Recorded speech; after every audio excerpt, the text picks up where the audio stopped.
अस्सलाम वालेकुम, welcome to this Times drama meter. Lots to talk about. बहुत से फेवरेट ड्रामे ख़त्म के करीब हैं और उसके बाद बहुत एक्साइटिंग न्यू प्रोजेक्ट्स आ रहे हैं। TV star studded with so many different stories. हाँ, ये एक बात है ज़रूर कि कुछ ड्रामे इख्तिताम तक अच्छे रहते हैं और कुछ खिंचने लगते हैं। So let's talk about the many many dramas that have been airing on TV all these past few days, and do comment, do let me know if you agree with what I'm saying.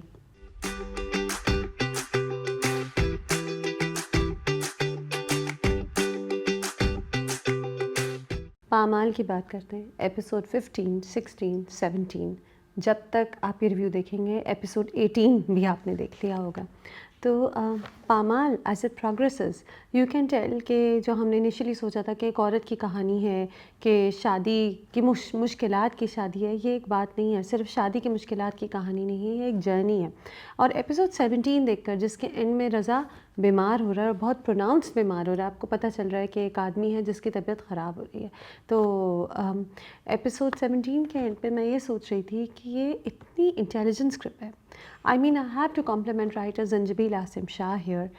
ये कहानी इतनी intelligently done है, ये ज़िंदगी के बारे में कि ऐसी लाइफ होती है और फिर लाइफ के उतार चढ़ाव के साथ साथ उन्होंने एक औरत की कहानी दिखा दी जो एक यंग लड़की थी। She fail in love with somebody जो उसे बहुत ही एक मैग्नेटिक आदमी लगता था, अपने बाप जैसा लगता था। उसकी इमारत, उसकी ग्रेस, उसकी सूट्स, उसके परफ्यूम से इम्प्रेस उसके होके उसने शादी कर ली। लेकिन वो आदमी शुरू शादी में उसे बिल्कुल ही इन्फीरियर समझता था और उसका सेल्फ़ कॉन्फिडेंस ख़त्म कर दिया, उसको कहीं आने जाने ना दिया।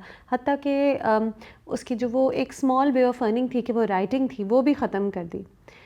और फिर लेकिन life had it's way of throwing things at her.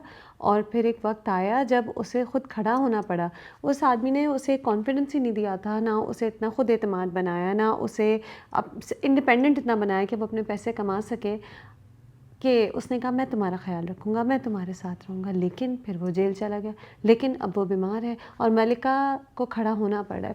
इसमें कितना स्ट्रॉन्ग मैसेज है। And I think men and women watching the drama can see this message कि just because she is a woman, just because somebody is a woman, आप उनको बंद नहीं कर सकते। हर एक को सेल्फ रिलायंट, इंडिपेंडेंट, कॉन्फिडेंट, ख़ुद एतमादी और अगर हो सके तो अपने पैसे कमाने की ज़रूरत है, क्योंकि कुछ नहीं पता कि ज़िंदगी में क्या उतार चढ़ाव हो जाए। रज़ा इस भरोसे पे जेल में रहा कि शहूद भाई पैसे दे रहे मलिका को, लेकिन मलिका को उन्होंने नहीं दिए। मलिका को अपने मामू की तरफ जाना पड़ा पैसों के लिए, जोड़ जोड़ के पैसे रहना पड़ा, बच्ची को वैन करानी पड़ी। अब उसकी माँ ने जेवर बेचे ताकि और घर के खर्चे निकल सकें। शहूद भाई जिस पे रज़ा को फुल एतमाद था वो पीछे हट गए। अगर मलिका इस वक्त अपने पैसे भी कुछ कमा रही होती तो घर में इतनी लाचारी ना होती। लेकिन this happened because Raza treated her somebody who was completely helpless, who was completely stupid. और वक्त जब आया तो फिर वही भुगतना पड़ा कि अब वो इतनी वीक हो गई थी। और वो एक जगह पे कहती भी है हादिया से कि मामा आपको बहुत स्ट्रॉन्ग बनाएगी, अपने जैसा नहीं बनाएगी। यही कहानी है, ये लेसन है कि girls can also not be treated as the helpless, कि जैसे एक आदमी आएगा, एक हीरो आएगा, उन्हें सेव करेगा। कभी कभी लड़कियों को ख़ुद को सेव करना होता है, ज़िंदगी ऐसी होती है। This is the story of Pamaal. And मैं कितनी बार कहूँ एक्टिंग के बारे में, जितना कहें कम है। सबा कमर, रहनुस्मान Mukhtar, amazing in this. And Salma Asim Zafar also as the mother. शुरू में तो बहुत ही रिग्रेसिव मदर थी, लेकिन अब जिस तरह वो एक मज़बूत एक बुज़ुर्ग का साया घर में होता है, उससे आपको हौसला मिलता है, उस तरह वो रज़ा को हौसला दे रही हैं, मलिका का साथ दे रही हैं, साथ साथ खड़ी हैं। मामू का कैरेक्टर, मुमानी का कैरेक्टर, मुमानी कितनी बड़ी हीरो है।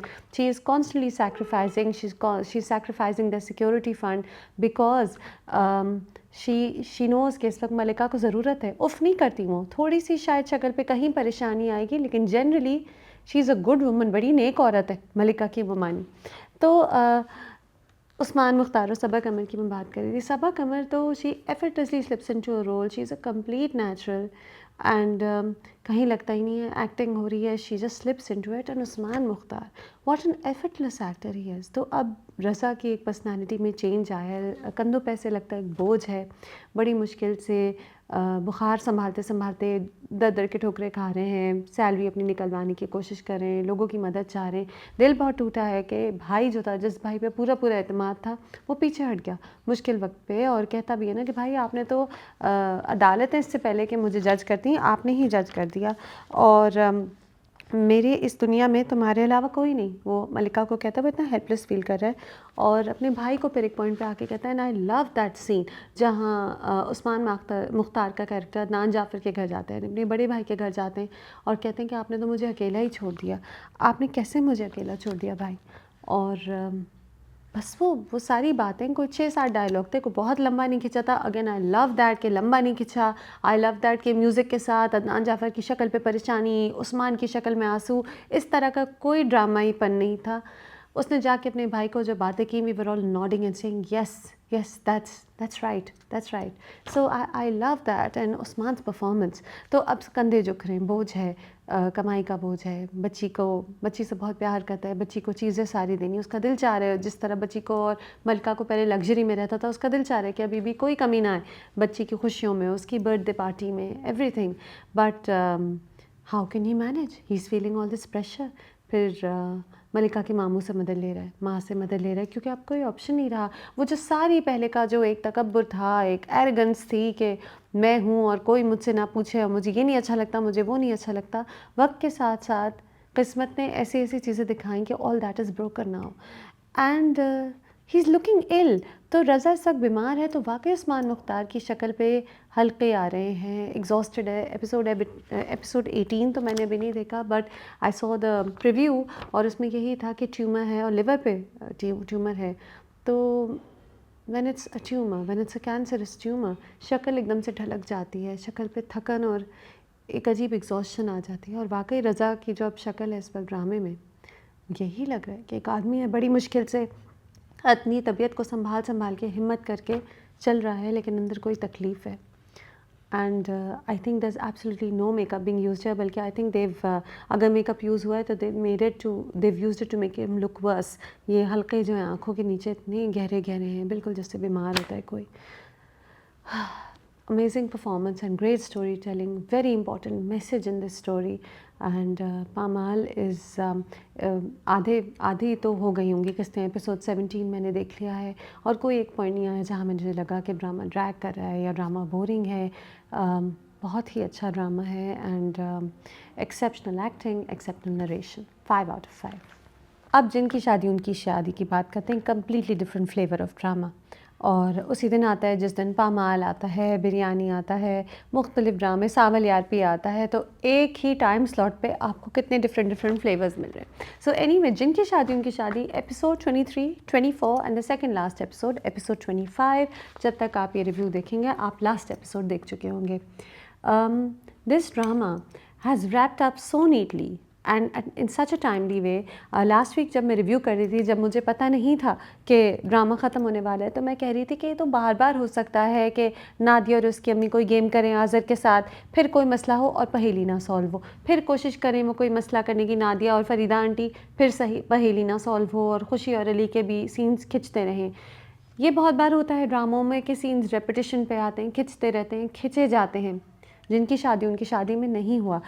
Eight the point where we felt कि बस बहुत हो गया, कितनी बार नादिया और फरीदा आंटी मसले करेंगी, सेकंड लास्ट एपिसोड और लास्ट एपिसोड आ गया। So it's wrapped up really neatly. Also, what an absolute entertainer this drama has been. It has so much. So it's horror comedy और वाकई in its true sense horror comedy है, वो नहीं है ठोसने वाली comedy नहीं है। अच्छी स्क्रिप्ट है जहाँ किरदारों के ज़रिए आपको मज़ाहिया बातें सुनने को मिलती हैं, थोड़ा थोड़ा एक हॉरर का स्पर्ट भी आता है। जैसे कि सेकंड लास्ट एपिसोड में जो असद को एकदम से एक उल्टे पाँव वाली चुड़ैल मिलती है, ओह that was such a shocker, that scene. So it gives you those little moments also. And aside from that, little bits of romance, but इस सब को कॉमेडी हॉरर के जॉनरा ने रैप अप किया हुआ, एंड इट्स सो गुड। तो किरदारों के ज़रिए जो सिचुएशनल कॉमेडी होती है, I find that to be the best comedy. It's mature, it means कि बड़ी मेहनत की गई है किरदारों को डेवलप करने के लिए। कहीं कोई जिनकी शादी उनकी शादी ऐसा ड्रामा नहीं लगता मुझे जहाँ पे आप हंसने के लिए आपको कहा जाए कि हंसो, आप खुद ही हंसते हैं। या तो जैसे असद, जब वो खुशी असद को मनाने की कोशिश कर रही होती है तो वो कहते हैं कौन से तिलस्मी जानवर के अंडे हैं।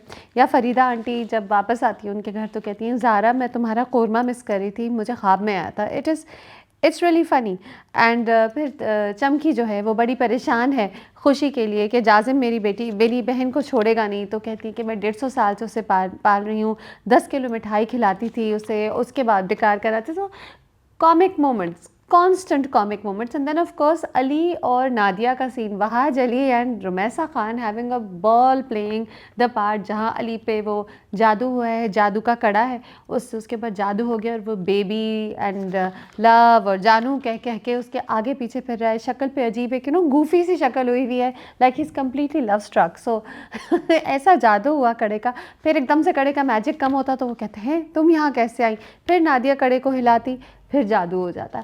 तो it is so much fun, there is so much fun there. And बस वो यही बात है कि सिचुएशनल कॉमेडी है। अच्छा, असद के लिए तो असद के कैरेक्टर में मुझे इतना मज़ा आया। तो 23 एपिसोड 23 तक असद जो है वो खुशी को नापसंद करें, वो कह रहे हैं तुम कोई तिलस्मी जानवर का ऑमलेट बना रही हो, मैं नहीं करूँगी, मैं नहीं खाऊंगा तुम्हारा बनाया हुआ खाना। लेकिन खुशी ने आहिस्ता आहिस्ता मना ही लिया, दम का कीमा खिला खिला के मना लिया। अब असद आहिस्ता आहिस्ता शायद खुशी की तरफ इंक्लाइंड हो रहा था, इतनी देर में नादिया आ गई। अब वो नादिया को वो कह रहे हैं कि खुशी है कि खुद खुशी है कि तुम नादिया से शादी करना चाह रहे हो, मुझे बिल्कुल मंजूर नहीं है, इससे बेहतर तो वो खुशी है, दम का कीमा भी अच्छा बनाती थी, इस लड़की को कुछ बनाना नहीं आता। तो because this man is naturally sarcastic, ऊपर से कभी अली खुशी भी उसे नापसंद थी, आहिस्ता आहिस्ता शायद पसंद आ रही थी। इतनी देर में नादिया आ गई, फरीदा आंटी भी आ गई। एंड फरीदा आंटी इतनी थिक स्किन्ड है कि असद चाहे जितने ताने दे दे, जितनी शक्लें बना बना कर, बुरी बुरी शक्लें बना बना कर उनसे बात करे, वो पीछे नहीं हटती। खैर, तो आई love the situational comedy, I love the little sprouts of horror. Hilarious था जहाँ असद जो है उसे लगता है कि उसे ज़ारा जंगल में मिली और वो उल्टे पाँव वाली वो होती है चुड़ैल होती है। और स्टोरी प्रोग्रेस बहुत मतलब जल्दी जल्दी करी है। एंड ये टाइम था कि जल्दी जल्दी हो, क्योंकि कब तक होता कि पहेलियाँ ना सॉल्व हो।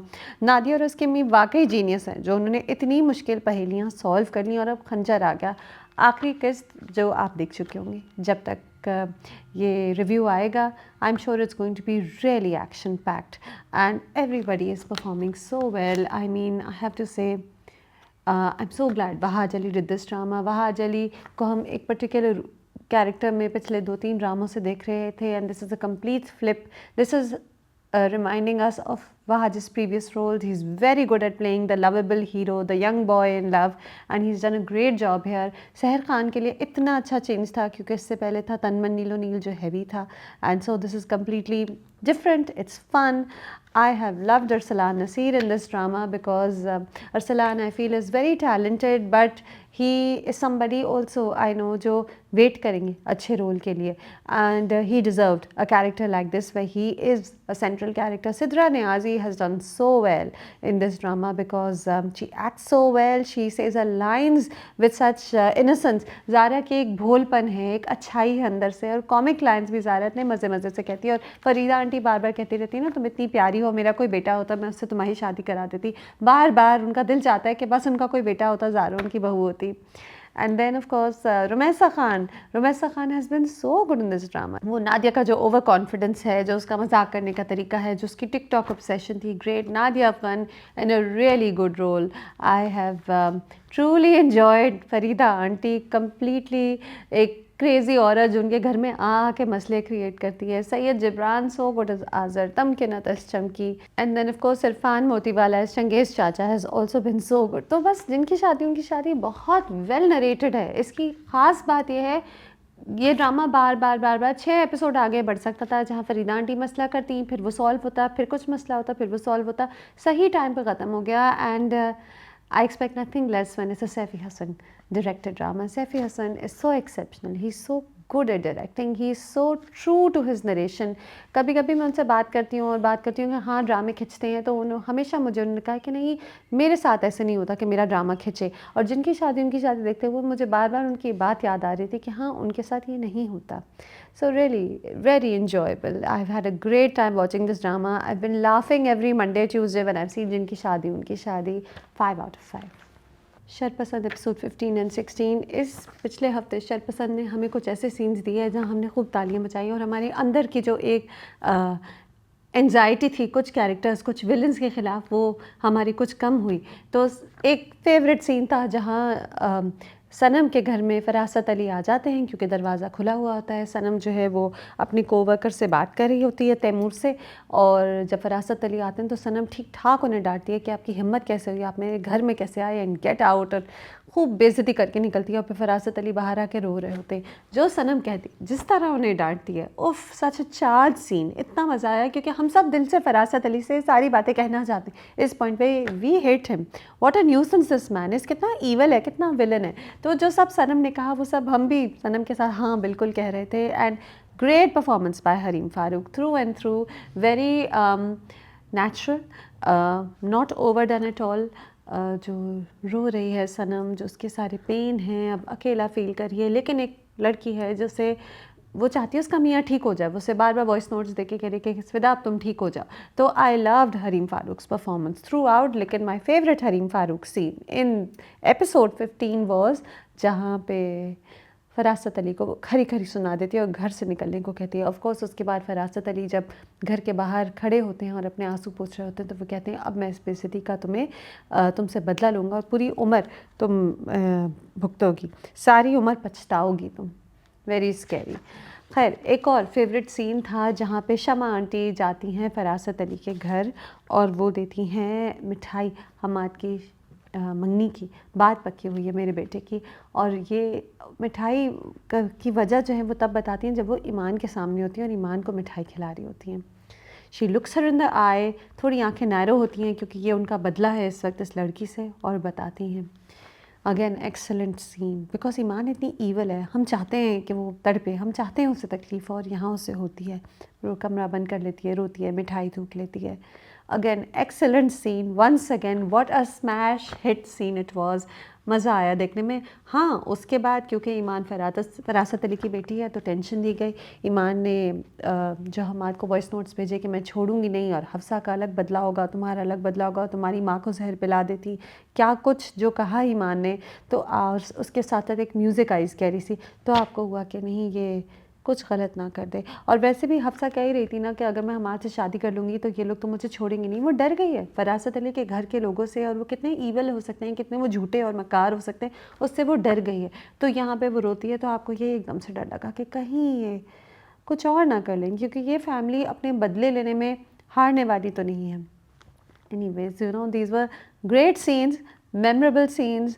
आफ़ान वहीद का कैरेक्टर फ़िदा जो है वो एक कमरे में जाके बंद हो गया है और कह रहा है मैं शहर से बाहर हूँ, सनम से नहीं बात कर रहा। You see the pain, the torture he is going through, you feel sad for him, but I feel sadder for Sanam, जो चाहती है कि बस उसका मियाँ वापस आ जाए। और दोस्त सब यकीन नहीं कर पा रहे कि ऐसे भी हो सकता है कि फ़िदा सनम को छोड़ दे, जो कभी आधे घंटे से ज़्यादा एक दूसरे से नाराज़ नहीं हो सकते थे, लेकिन उनकी शादी पे अभी ये मरहला आया है।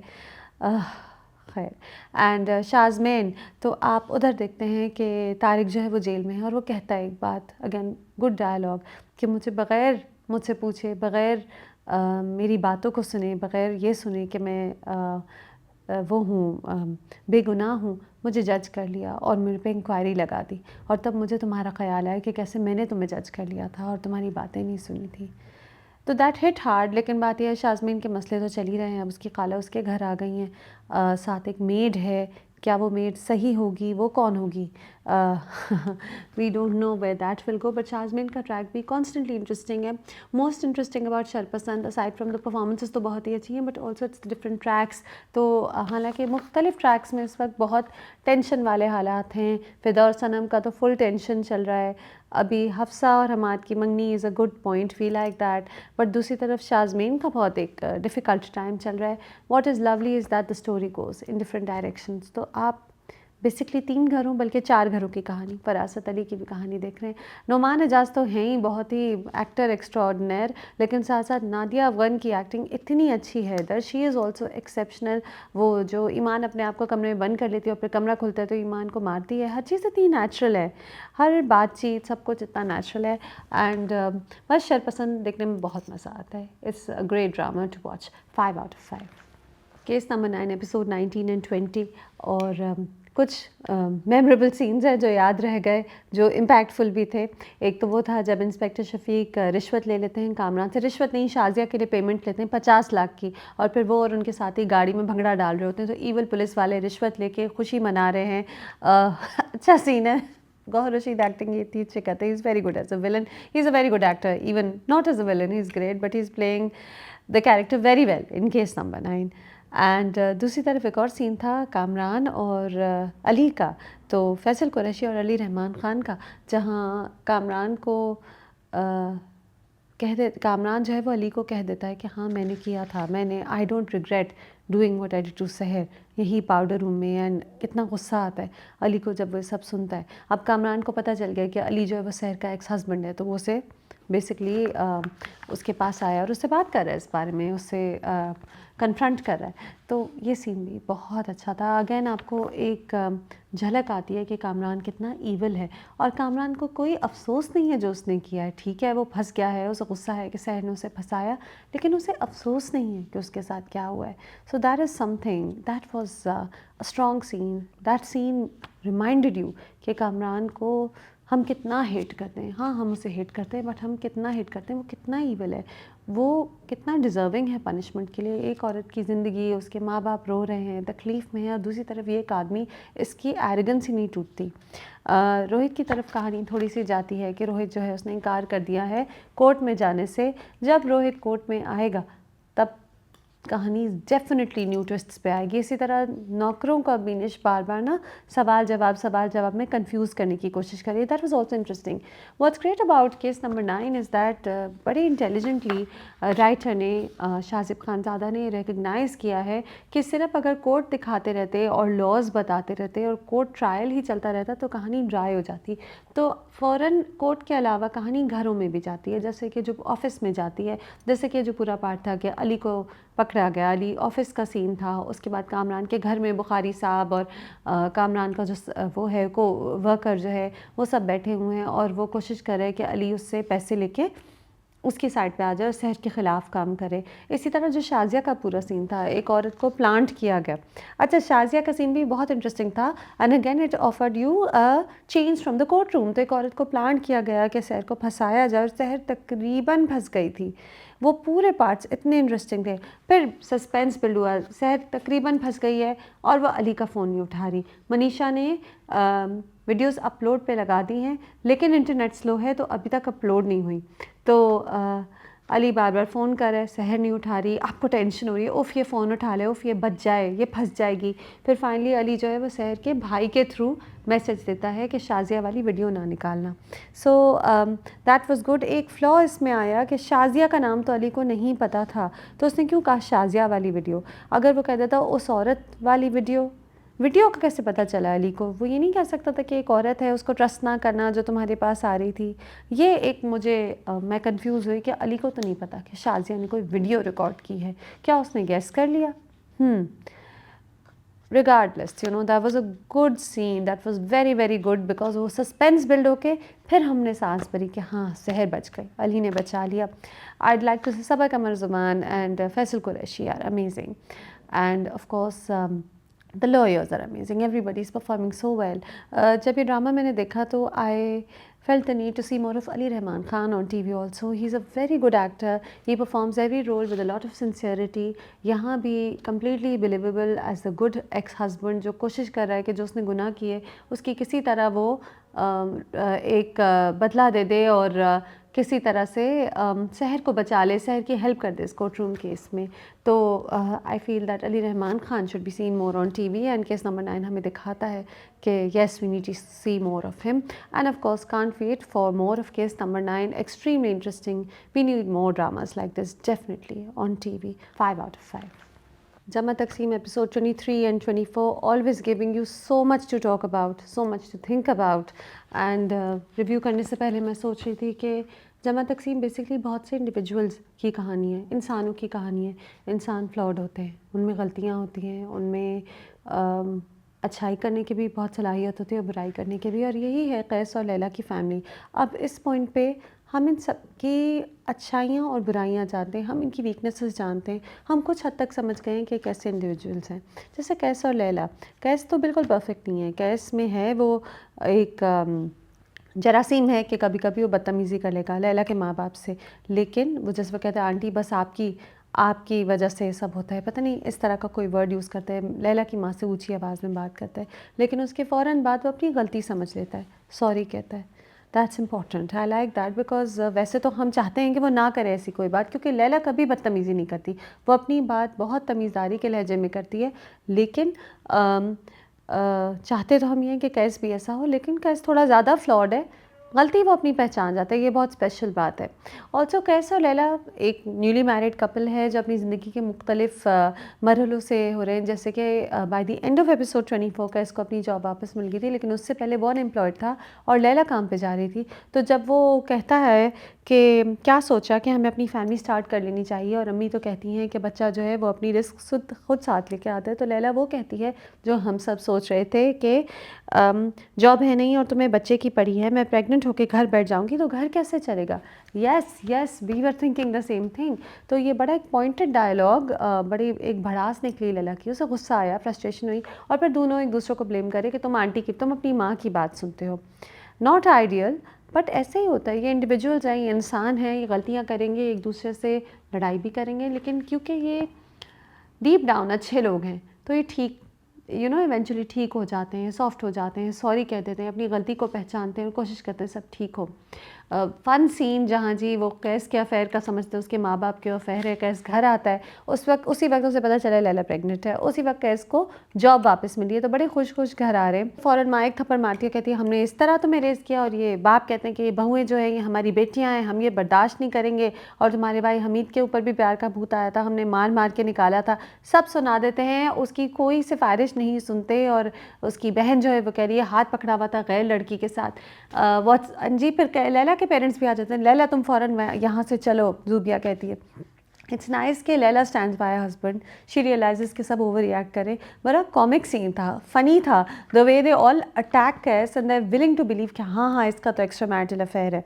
एंड इवेंचुअली ज़ाहिर है उन्हें पता चल जाता है। लव द फैक्ट के अप्रिशिएट करती हैं कैस की माँ के लैला घर चला रही थी इतने दिनों से, और उन्हें पता नहीं चला, क्योंकि उससे पहले एक पॉइंट पे कैस की माँ कहती है ना कि तुम क्यों ऑफिस में मारी मारी फिर रही हो, कैस है ना घर चलाने के लिए, तो वहाँ भी लैला कुछ नहीं कहती, चुप रहती है। तो all these scenes they are flawed humans, so much more happens in जमा तकसीम।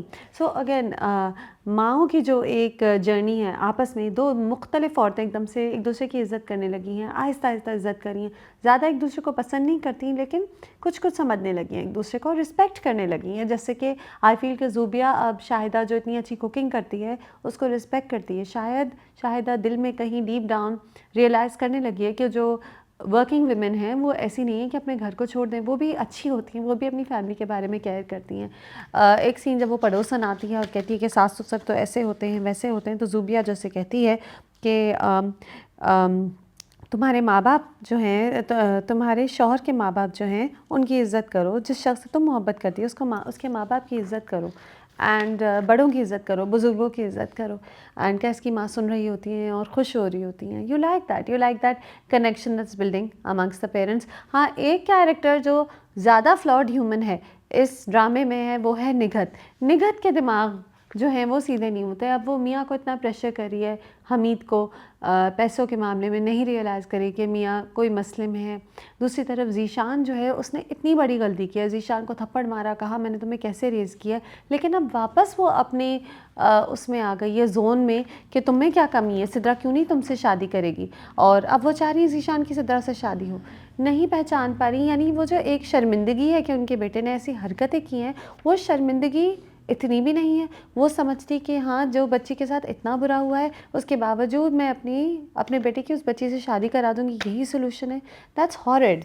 एंड दूसरी तरफ फैसल जो कहता है, फैसल जो है ना वो इस ड्रामे में वॉइस ऑफ रीज़न है। तो वो कहता है कि जो लड़का सिद्रा को हरास करता है उससे उसकी शादी करवा लो, इसमें क्या अकल है? और डरना तो ज़ीशान को चाहिए, सिद्रा को नहीं। अगर लोगों को पता चल गया कि ज़ीशान क्या करता है सिद्रा के साथ, तो कोई उससे शादी नहीं करेगा, कोई उससे बात नहीं करेगा।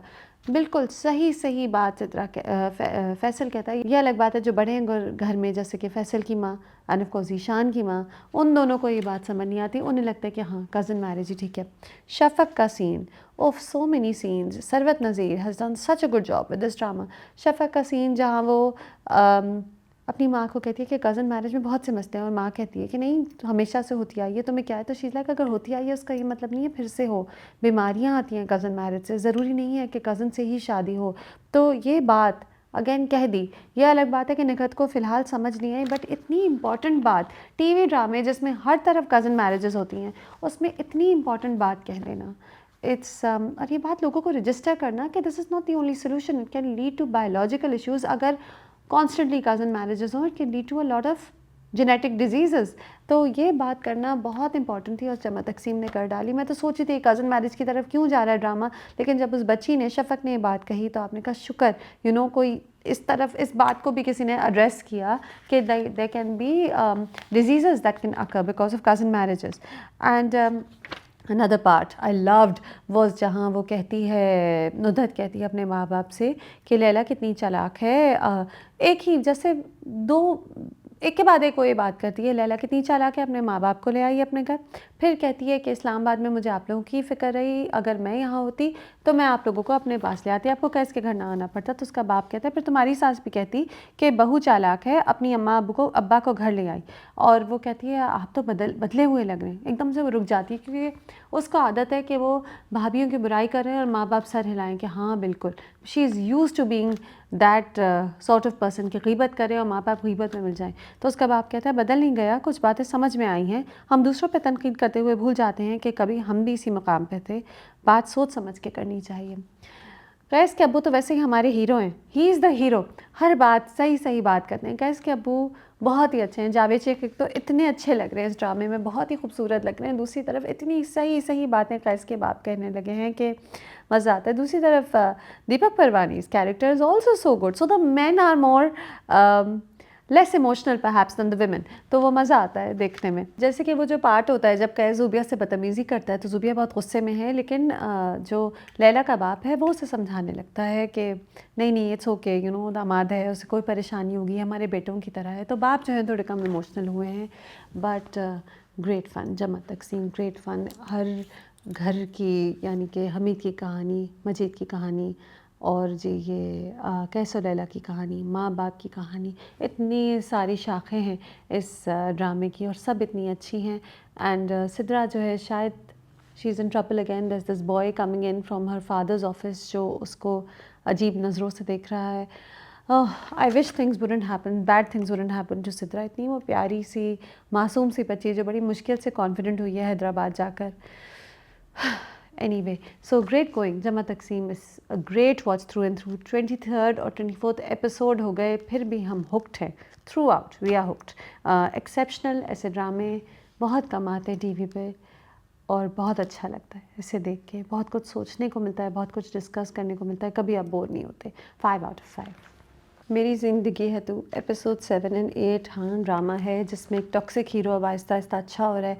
हमें गलत लगती हैं ये कहानियाँ जहाँ टॉक्सिक लड़का जो है वो इवेंचुअली ठीक हो जाता है, उसे सब माफ़ कर देते हैं। लेकिन शायद मेरी ज़िंदगी है तो की जर्नी कुछ और हो, और ये एक बात है बिल्कुल कि you can't stop watching it, you cannot stop watching it and there are always some scenes that you have thoroughly enjoyed। तो इस बार का जो सीन, फेमस सीन एपिसोड 8 जहाँ कामयार जो है अपने माँ बाप को ज़बरदस्ती रिश्ता लेने आता है आयरा के घर, और बल्कि कहते हैं ना आयरा के बाप के लग रहा है कि रिश्ता तो तुम लाए हो और तुम्हारे माँ बाप के सर पे बंदूक रख के तुम लाए हो रिश्ता। फिर कामयार अपने आप को इंट्रोड्यूस करता है, उस वक्त उसमें कॉन्फिडेंस है, हमेशा से उसे आदत है कि वो जहाँ जाए बहुत कॉन्फिडेंटली जाए, हर कोई उसको यस सर कहे। ही is a rich privilege kid, उसे आदत है कि लड़कियाँ उसके पीछे पड़ें। जब आयरा अंदर आती है तो वो उसे ऐसे देखता है कि देखो मैं आ गया, अब मैं संभाल लूँगा। वो ये क्यों नहीं समझ पा रहा कि शायद आयरा को वो ना पसंद हो, बड़ा अंदर से ना उसमें खुद एतमादी आदत है कि कोई उसे ना कहे। एंड तुमने सिर्फ हाँ कहनी है, बाकी सब मैं संभालूँगा, ये कहता है आयरा को। तो फिर जो पूरा सीन होता है, जो कुछ आयरा का बाप उसे कहता है, you see the changing expression on Bilal Abbas Khan's face. Bilal Abbas Khan is such an amazing actor. तो वो जो एक कॉन्फिडेंस था एक ही सीन में, काम्यार का कॉन्फिडेंस, काम्यार की एक बिलीफ के लड़की तो मुझे मिली जाएगी, अब मैंने सही चीज़ की, मैंने इश्तियाक से पूछा है, सही तरीका ये होता है, लड़की का रिश्ता लेने जाते हैं, अब मैंने ये कर लिया, अब तो आयरा और मैं साथ होंगे। He thinks it's that easy. और फिर जो आयरा का बाप सब कुछ उसे कहता है कि गलती तुम्हारी है कि तुमने कभी ना ही नहीं सुनी, ना तुम्हें अपने माँ बाप की परवाह है, ना माशरे की, ना मेरी बेटी की, एंड अपनी ज़िद की परवाह है सिर्फ। बार बार पिछले 3-4 एपिसोड में लोग काम्यार को बताए जा रहे हैं कि तुम में क्या गलत है। दादी भी बताती है कि ये गलत है, आयरा ने बहुत बार बताया है, और अब आयरा का बाप बता रहे हैं। एंड देन दैट सीन, तो काम्यार को थोड़ा गुस्सा आया जब आयरा का बाप ऐसे चीखा उस पर, उसने अपना हाथ हल्का सा उठाया तो वहाँ आयरा ने जो थप्पड़ मारा, सच अ नेचुरल इफेक्टिव थप्पड़ delivered here by Hania Aamir, very good थप्पड़, गुड परफॉर्मेंस देयर। एंड फिर वो जो सारा कुछ कहती है, अपनी आंखें बड़ी बड़ी करके, गुस्से को काबू में करके कहती है कि तुम हो कौन, तुम में सही क्या है, हमेशा मुझे तंग करते हो और आज रिश्ता लेके आ गए, तुम तो इस लायक भी नहीं हो कि कोई लड़की तुम्हें पसंद करे, गुंडे लगते हो। hurtful things you can, with each sentence, with each word you can feel that his heart is breaking, और वो सब आपको काम्यार की शक्ल पे नज़र आता है। Very good performance of Bilal Abbas Khan. And then heartbreak जो होता है बाद में, गुस्सा भी है, दिल टूटा हुआ है, समझ नहीं आ रहा, कभी ऐसा हुआ नहीं काम्यार के साथ कि इतनी ज़्यादा बेइज्जती के साथ रिजेक्ट हो। तो वो जो सारी उसकी फीलिंग्स हैं वो सब आपको फील होती हैं। It's a very intense scene, intense episode. And then Bilal Abbas Khan की एक्टिंग बहुत अच्छी है, हानिया आमिर की भी बहुत अच्छी है। जगह जगह जो वो परेशान हो रही है कि अब काम्यार क्या करेगा, and this scene is actually great, you know the way she screams at him, जो वो लड़ती है।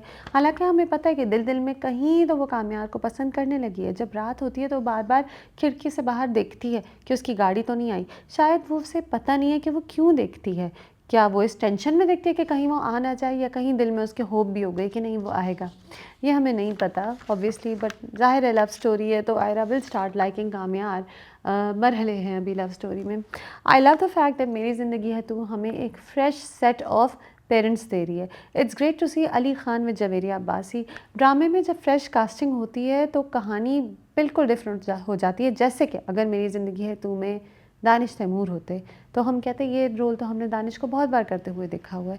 जब बिलाल अब्बास खान वो रोल प्ले करते हैं, और शायद ये वैसा रोल ना हो, maybe there is a difference, maybe the toxic hero has a different side to him, so I am just assuming. लेकिन बिलाल अब्बास खान जब ये रोल प्ले करते हैं तो वो इसमें एक अपनी पर्सनालिटी लाते हैं, अपनी विजन लाते हैं, जिसकी वजह से ड्रामा फ्रेश हो जाता है। इसी तरह जब नए सेट्स ऑफ पेरेंट्स होते हैं, अली खान और जवेरिया अब्बासी एक साथ इतने अच्छे लग रहे हैं, they make such a good pair of parents. And दोनों की परफॉर्मेंस भी खासी है, काफ़ी सीन्स हैं, काफ़ी जगह जगह पर आपको दोनों की इंटरेक्शंस नज़र आती हैं। It's great. ऑफ कोर्स दूसरी तरफ हैं अर्जुमंद रहीम और अदनान जाफ़र। वो तो पहले भी हम तुम में भी हमारे बड़े फेवरेट सेट ऑफ पेरेंट्स थे, लेकिन ऑफ कोर्स दिस टाइम वो बिल्कुल एक फ़र्क रोल में हैं, मॉडर्न पेरेंट्स हैं और अलग ही उनका लाइफस्टाइल है। और हम तुमको आए हुए भी कुछ टाइम हो गया, सो इवन दैट्स ग्रेट। वो जो सीन जहाँ अर्जुमंद रहीम का कैरेक्टर जो है वो आयरा के घर जाता है, फारिया लेके जाती है और वो बिलीव कर लेती है कि हाँ मेरे बेटे ने इससे तंग किया होगा, हाँ वो लड़की तो काम्यार में इंटरेस्टेड ही नहीं है, ज़रूर काम्यार ने तंग किया है। यहाँ भी आपको नज़र आया ना कि माँ भी जानती है कि बेटा ट्रबल है। तो हालांकि काम्यार टॉक्सिक हीरो है, और ये कैसे भाई कि एक लड़का इतनी बदतमीज़ी करे पहले 2 एपिसोड में और फिर उसे लड़की मिल जाए। लेकिन हम पहले 2 एपिसोड होते जा रहे हैं दूर, और आपने एपिसोड 7 और 8 देख लिया और अब आपको समझ आ रहा है कि काम्यार एक एरोगेंट लड़का है, जिसे अब जब उसे एक लड़की पसंद आई, finally when he fell in love, तो वो एक ऐसी लड़की से जो कहती मैं उसमें इंटरेस्टेड नहीं हूँ, उसकी बाप आपकी बेइज्जती करता है, आपकी तरफ वो लड़की इंक्लाइन ही नहीं हो रही। तो अब आप उसकी जर्नी देखेंगे और शायद ये जर्नी इतनी टॉक्सिक हीरो वाला टैग हम हटा ही दें। इवेंचुअली काम्यार ऐसी मुश्किलात से गुजरे कि आपको उसकी जर्नी समझ आने लगे। तो I thought I wouldn't say this, but I am getting softer over काम्यार as long as he doesn't do stalker behavior। क्योंकि पहले 2 से 4 एपिसोड यही थे कि आप स्टॉकिंग को भी रोमांटिसाइज़ कर रहे थे, आप बदतमीज़ी को रोमांटिसाइज़ कर रहे थे, गाड़ी जलाने को रोमांटिसाइज़ कर रहे थे। नाउ फाइनली जब काम्यार की बेइज्जती हुई है तो you feel bad for her, क्योंकि बड़ी प्रॉपर बेइज्जती हुई है। The girl he loves has been very rude to him. 2 बार थप्पड़ मार चुकी है और ज़ोरदार थप्पड़, दिल से थप्पड़ मारती हैं हानिया आमिर। कहते हैं कि ड्रामों में थप्पड़ चीट किया जाता जाता है, ये मुझे चीटेड थप्पड़ नहीं लग रहे थे। So great performances and story is interesting. और ये बड़ी एक बात है मुसद्दिक मलिक की, ये हमें जो 2 एपिसोड के सेट आते हैं उसमें हमेशा 1-2 सीन ऐसे हमें दे देते हैं कि हम वो सोचते हैं बाद में उनके बारे में। हाँ, एक सवाल है मेरा कि जब कामयार इवेंचुअली ऑफ़िस आता है तो उसका बाप इतना इनसिक्योर क्यों हो रहा है उसके ऑफ़िस आने से? क्या वो बिलीव नहीं करता कि कामयार काम कर सकता है? क्या वो उसे लग रहा है कि कामयार आएगा और ऑफ़िस में कुछ गलतियाँ ऐसी करेगा कि पैसों का नुकसान होगा, या वो वाक़ई अपने बेटे से इनसिक्योर है? That's something we will have to wait and see. 4 out of 5 to Meri Zindagi है तू। सावल यार पिया, episode 21, 22, 23. By the time you see this review, episode 24 has been aired. बहुत कुछ हुआ इस बार सावल यार पिया में। हाँ, एक चीज़ से मुझे इख्तिलाफ़ है कि सावल जो है इतना सिगरेट पीते हुए एक ही गाना क्यों सुनता है, कब तक सुनता रहेगा? मुझे वो पार्ट्स अननेसेसरी लगते हैं। We had enough of Sawal sitting on his sofa smoking, आँखों में हल्का हल्का आंसू और आंखें कहीं खोई हुई पुरानी किसी वक्त में पहुंची हुई दुख आंखों में, और एक दुखी गाना चल रहा है। बस अब Sawal needs to move on and he has. कहानी इंटरेस्टिंग है, बहुत इंटरेस्टिंग है। एक massive twist I think we all enjoyed it was when Nisar जो है गली में खड़ा हुआ असलम से सब कह देता है कि तुमने अपनी बेटी को जुए में हारा और तुम जुआरी थे, तुम्हारी बीवी मर गई क्योंकि तुमने दवाई के पैसे जुए में दे दिए एंड ऑल। और पिया सब सुन लेती है। तो एपिसोड 21 में फाइनली ये एक प्लॉट ट्विस्ट तो आई कि पिया ने सब सुन लिया। हम चाहते थे कहानी आगे जाए और पिया सब सुन ले, और पिया की जो सौतेली माँ है उसे भी पता चल गया, पिया को पता चल गया कि she has a different biological mother और ये उसकी स्टेप मदर है। ये सब वेरी नाइस। पिया और उसकी माँ के सीन्स थोड़े कम होने चाहिए, बट यस इस बार वो जो सीन था जहाँ वो कहती है कि आप मेरी माँ हैं, आपसे बेहतर माँ नहीं हो सकती हैं, आप सहेली भी बनी, आपने मुझे पाला भी। I love that, I loved their bond, but कम होने चाहिए इतने। पिया और उसकी माँ के सीन जो हैं वो कभी कभी रिपीटेटिव हो जाते हैं, बट इस बार तो it was interesting you know because it showed their love. And ये सौतेली माँ कोई रेगुलर सौतेली माँ नहीं, she is really you know एक फरिश्ता औरत है। और पिया कहती भी है ना अपने बाप से कि आपने सिर्फ अपनी खुदगर्जी के पीछे, अपनी ख्वाहिशों को पूरे करने के पीछे मेरी माँ को औलाद की भी खुशी नहीं दी। तो she is blaming her father, she is knocking sense into him कि सारी आपकी गलतियाँ थी, आपकी खुदगर्जियाँ थी जिसकी वजह से हम मारे मारे एक शहर से दूसरे शहर फिरे। और जिस औरत से आपने फिर से शादी की, आपको बस ये एक लालच थी कि आपकी बेटी जो है उसे सौतेलापन ना फील हो, और इसीलिए आपने इस औरत को औलाद की खुशी भी नहीं नसीब होने दी। तो ये सब बहुत अच्छा था, बहुत इम्पॉर्टेंट था, good dialogues. And what I loved दो वाज वो वाला पार्ट एपिसोड नंबर 23, एपिसोड 22 में, जहाँ सावल जो है वो पिया को अपनी गाड़ी में बिठा के ले जाता है, सपोजिटली उसे अगवा करे, उसे सारी बात बता देता है कि सेठ दाऊद जो है वो चाहता है मैं तुम्हें अगवा करूँ, दिस दैट, मैं नहीं करूँगा कोई और करूँगा। द केमिस्ट्री तो अभी तक जी वो दो छतों से बात हो रही थी या गली में बात हो रही थी जहाँ बहुत सारे गुंडे थे। This is perhaps the first time Sawal and Piya are alone for a long time. और जो उनकी आपस में बात होती है, फिर पिया कहती है कि मैं चाहती हूँ तुम एहसान पूरा करो अपना, मैं तुम्हें मुश्किल में नहीं देखना चाहती। फिर वो कहती है तुम चाहते क्या हो, तुम्हारे दिल में क्या है? तो वो कहता है जो मेरे दिल में है वो मैंने कह दिया तो आप मान लेंगी। Oh very charge sentence. लेकिन ऑफ कोर्स पिया है तो flirt, she knows that Sawal loves her. Tipu ने उसे बता दिया था और उसने छत पे भी कहा था सावल को कि मुझे पता है तुम्हारे दिल में क्या गुजर रहा है। उसके बावजूद पिया से पूछे तुम्हारे दिल में क्या है, she is really leading him on. ये गलत बात है, this is unfair on this guy. Still the chemistry, oof, and that scene, they look so good together, this on screen couple, there's so much chemistry there कि मैं सोचती हूँ कि फ़िरोज़ ख़ान ने क्यों अलयार का रोल लिया, क्योंकि सारा जो एक ग्राफ है, जो सारी जर्नी है, जो सारे अप्स एंड डाउन्स है, वो तो पिया और सावल के चल रहे हैं। हाँ, अलयार इज़ द गाय दैट पिया लव्स। शायद एंड में पिया अलयार के ही साथ हो, इन दोनों की ही लव स्टोरी हो, बट अभी तक जो वो एक हार्ट ब्रोकन लवर का ग्राफ है वो इतना ज़बरदस्त सावल का है, और सावल और पिया की आपस की इंटरेक्शंस इतनी चार्ज्ड हैं कि they're amazing scenes, you love them। दूसरी तरफ आलियार के कम कम सीन्स हैं, he is always looking very good, परेशान है, कॉलेज में फिर रहा है अपने लैपटॉप और अपने रक्सैक के साथ, नथिंग वेरी इंटरेस्टिंग there।